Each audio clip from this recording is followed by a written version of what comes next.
রব্বুল ইজ্জা ওয়াল জালালের দরবারে অসংখ্য শুকরিয়া জানাচ্ছি এজন্য যে আল্লাহ তাআলা আমাদেরকে যুল হিজ্জা জিলহজ মাসে উপনীত হওয়ার তৌফিক এনায়েত করেছেন। আমরা আজকে মালয়েশিয়াতে অলরেডি জিলহজ শুরু করে ফেলেছি এবং আমরা জানি যে এই জিলহজের প্রথম দশক মানে প্রথম 10টি দিন খুবই গুরুত্বপূর্ণ 10টি দিন। আল্লাহ তাআলার কাছে খুবই পছন্দনীয় এই 10 দিনের আমলগুলো, এমনকি জেহাদের চাইতেও বেশি হাদিসে এসেছে। এবং কালামুল্লাহ মাজিদে আল কোরআন আল কারিমে আল্লাহ তাআলা এই জিলহজের প্রথম 10 দিনের শপথ করেছেন।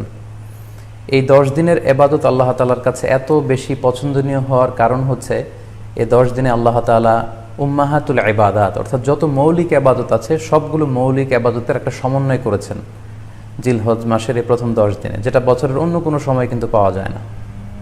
কারণ এই 10 দিনের ভেতরে সালাত আছে, নফল সিয়াম আছে, সাদাকা আছে, কুরবানি আছে, হজের প্রসঙ্গটা আছে, যেটা বছরের অন্য কখনো এরকম উম্মাহাতুল ইবাদাত অর্থাৎ যত মৌলিক আবাদত আছে সব মৌলিক আবাদতের কম্বিনেশন সমন্বয় বছরের কোনো সময় কিন্তু আসলে হয় না, যেটা হয়ে থাকে জিলহজ মাসের প্রথম এই 10 দিনের ভেতর। এজন্য এই 10 দিনের ইবাদত আল্লাহ তাআলার কাছে অত্যন্ত বেশি প্রিয়।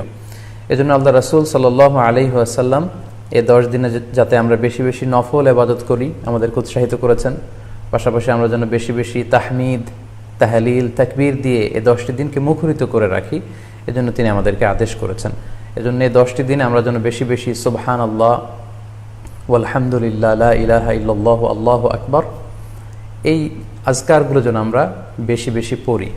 এবং আরাফাতের সিয়ামের ব্যাপারে আল্লাহ রাসূল সাল্লাল্লাহু আলাইহি ওয়াসাল্লাম আশা করেছেন যে 9 জিলহজের যে নফল সিয়ামটি অর্থাৎ আরাফার রোজা, এই আরাফার রোজা যে ব্যক্তি রাখবে আল্লাহ রাসূল সাল্লাল্লাহু আলাইহি ওয়াসাল্লাম বলেন যে আমি প্রত্যাশা করি এই সিয়ামের বদৌলতে বিগত একটি বছরের এবং সামনের একটি বছরের যত পাপ হবে এই পাপগুলোকে আল্লাহ তাআলা আমাদের জন্য ক্ষমা করে দিবেন। এবং জিলহজের 9 তারিখ ফজর থেকে কিন্তু আমাদেরকে ওয়াজিব তাকবীর পাঠ করতে হয়, আমরা জানি সেটা শুরু হয় আরাফার দিন ফজর থেকে। 9 তারিখ ফজর থেকে শুরু করে 13 তারিখ আসর পর্যন্ত এই তাকবীরগুলো প্রত্যেক সালাতের পরে পড়া আমাদের জন্য আবশ্যক। আমরা যেন এই নফল আজকারগুলো, এই নফল তাকবীরগুলো যাতে আমরা বেশি বেশি করে দেই। এবং যারা কুরবানি করার জন্য ইচ্ছা পোষণ করেছেন তারা যেন এই 10 দিনের আগেই তাদের মাথার চুল এবং নখ কেটে পরিচ্ছন্ন হয়ে যান এবং জিলহজের এই 10 দিনে তারা যাতে মাথার চুল না কাটে এবং হাতের নখ না কাটে, এই মর্মে আল্লাহ রাসূল সাল্লাল্লাহু আলাইহি ওয়াসাল্লাম আমাদেরকে গাইডলাইন দিয়েছেন।